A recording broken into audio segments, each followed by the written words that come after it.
Happy birthday బంగారం. ఆశీర్వదించండి తాతయ్య. నిండు నూరేళ్లు ఆయురారోగ్య ఐశ్వర్యాలతో వర్ధి. నిన్ననే తన పేరు మీద S² S ఇన్ఫ్రాకాన్ లో ప్లాట్ తీసుకున్నాం. S² S Infracon.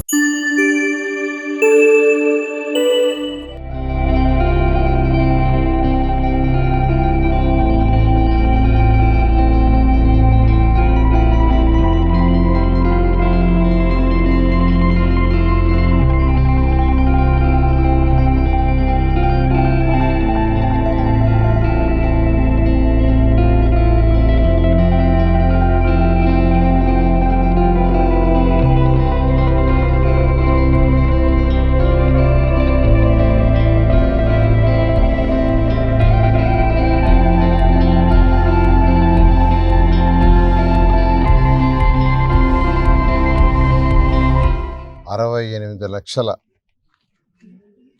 64,000 మందికి ఈరోజు పెన్షన్స్ ఉదయాన్నే 6 గంటలకి అన్ని కాన్స్టిట్యున్సీస్లో ఈరోజు ప్రారంభించారు. అధికారులు యాక్చువల్గా డిస్పర్స్ చేయడం జరిగింది. దాంతో రాష్ట్ర మంత్రులు, ఎమ్మెల్యేలు, ప్రజాప్రతినిధులందరూ ఈరోజు పాల్గొన్నారు. నేనైతే ఈరోజు 48వ డివిజన్, ఇది పొల్లుకట్ట ఏరియా అంటారు.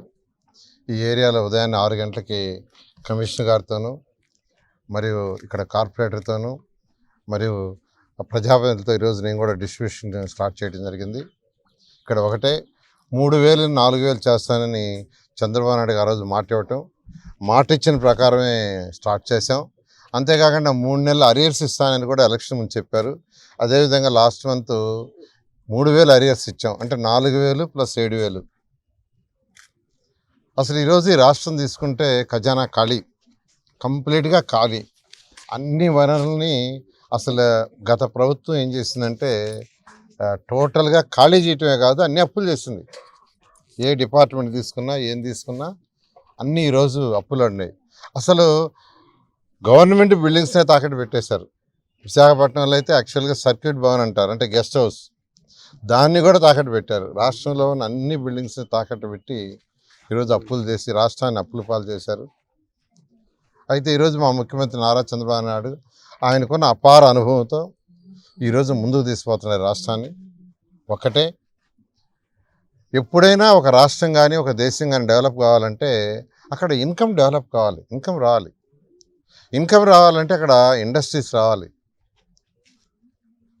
డిఫరెంట్ ఇండస్ట్రీస్, 1 2 కాదు, ఇండస్ట్రీస్ వచ్చినప్పుడే ప్రజల యొక్క ఆర్థిక స్థితి పెరుగుతుంది. అసలు ఇండస్ట్రీస్ రాకుండా ఏ రాష్ట్రంలో కానీ ఏ దేశంలో కానీ ఆర్థిక స్థితి పెరగదు. ఈరోజు ముఖ్యమంత్రి గారు దానికి అన్ని విధాలా ప్రయత్నిస్తున్నారు. గత 2014-19 దాకా తీసుకోండి. ఉదాహరణకి కియా మోటార్స్, అనంతపురం జిల్లా ఈ రాష్ట్రంలో తక్కువ వర్షపాతం పడే జిల్లా అనంతపురం జిల్లా. అక్కడ ప్రజల యొక్క ఆర్థిక స్థితి పెరగాలంటే వేరే మార్గం లేక కియా మోటార్స్ తీసుకొచ్చారు. 10,000 మందికి యాక్చువల్గా అక్కడ ఉద్యోగాలు వచ్చినాయి. 10,000 మంది యొక్క ఆర్థిక స్థితి డైరెక్ట్గా ఇండైరెక్ట్గా పెరిగింది. అలా ఈరోజు మా ముఖ్యమంత్రి నారా చంద్రబాబు నాయుడు చేస్తున్నారు.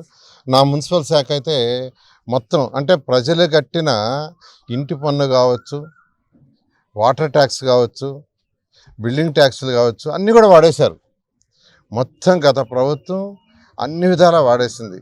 కేంద్ర ప్రభుత్వం అనేక శాంక్షన్ చేస్తే అమృత్ 2 8,000 కోట్ల రూపాయలు, ఏషియన్ ఇన్ఫ్రాస్ట్రక్చర్ ఇన్వెస్ట్మెంట్ బ్యాంక్ 5,350 కోట్లు, స్వచ్ఛ భారత్ కింద 2,980 కోట్లు శాంక్షన్ చేశారు 2021లో.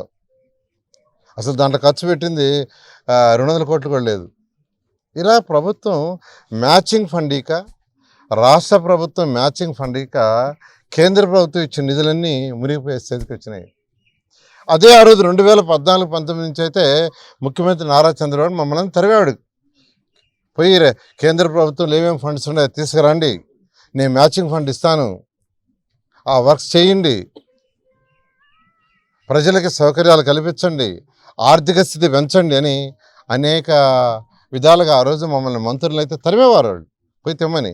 అయితే కేంద్ర ప్రభుత్వం ఇచ్చిన నిధులకి మ్యాచింగ్ ఇవ్వక మొత్తం ఆగిపోయినాయి. అయితే ఈరోజు రాష్ట్ర ప్రభుత్వం ఖజానా ఖాళీగా ఉంది. అయినా ముఖ్యమంత్రి గారు ఒక పక్క సంక్షేమాలు ఇస్తూ మరొక పక్క డెవలప్మెంట్ కూడా చేయాలనే దాంతో రెండింటిని బ్యాలెన్స్ చేస్తున్నారు.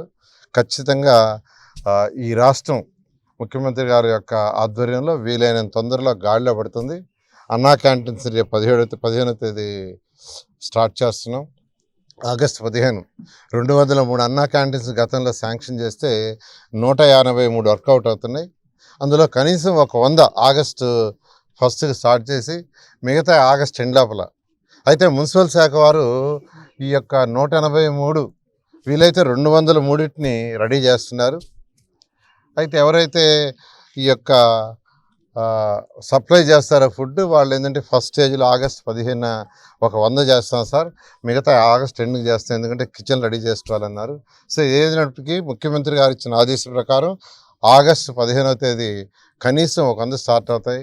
ఆగస్టు 2కి అన్ని అన్నా క్యాంటీన్స్ని స్టార్ట్ చేస్తాం.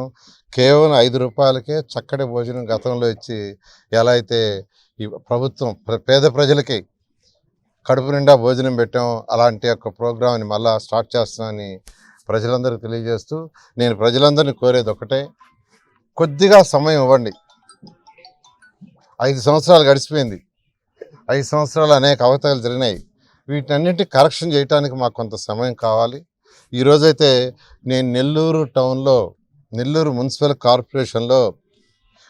కార్పొరేషన్ ఆఫీసులో 11 గంటల నుంచి 1 గంట దాకా కూర్చొని ఉంటాను. స్టేట్ టౌన్ ప్లానింగ్ డైరెక్టర్ గారు రమ్మన్నాను, వాళ్ళ అసిస్టెంట్ రమ్మన్నాను. ఎవరికైతే లేఅవుట్స్ కావచ్చు లేదా బిల్డింగ్స్ అప్రూవల్లో కావచ్చు ఇబ్బందులు ఉన్నాయో వాళ్ళు వచ్చి చెప్పుకుంటే వాళ్ళ సమస్యలు తీర్చడానికి నేనే స్వయంగా కూర్చున్నాను.